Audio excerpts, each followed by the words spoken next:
কবরের জীবনটা আসল জীবন। বিশ্বনবী দোয়া করতেন, আল্লাহুম্মা ইন্না নাউযু বিকা মিন আযাবিল কবর। আল্লাহ, আমি আপনার কাছে কবরের আযাব থেকে পানাহ চাই, কবরের আযাব থেকে বাঁচতে চাই। এই কবরের মধ্যে অনেক ফিতনা হবে, অনেক সুয়াল হবে। কবরে প্রশ্ন আছে না নাই? কথা বলেন। প্রথম প্রশ্ন জিজ্ঞেস করা হবে, মার রব্বুক, তোমার রব কে? বলেন, আমাদের রব কে? ওয়া মা দীনুক, তোমার ধর্ম কি? বিষ্ণুবীর চেহারা দেখিয়ে বলা হবে, তারিফু মান হাযার রাজুল, এই লোকটারে চিনো?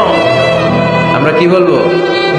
আমরা চিনি, উনি আমাদের প্রিয় রাসূল মুহাম্মদুর রাসূলুল্লাহ সাল্লাল্লাহু আলাইহি ওয়াসাল্লাম। এরপরে জিজ্ঞেস করা হবে, এগুলো কোত্থেকে শিখলা? আমরা বলবো, কোরআন থেকে। ফায়ুফসাহু লাহু কবরুহু ৭০ যিরাআন।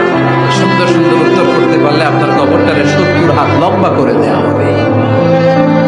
ইফতাহু লাহু বাবুন ইলাল জান্নাহ, জান্নাতের দিকে একটা দরজা লাগিয়ে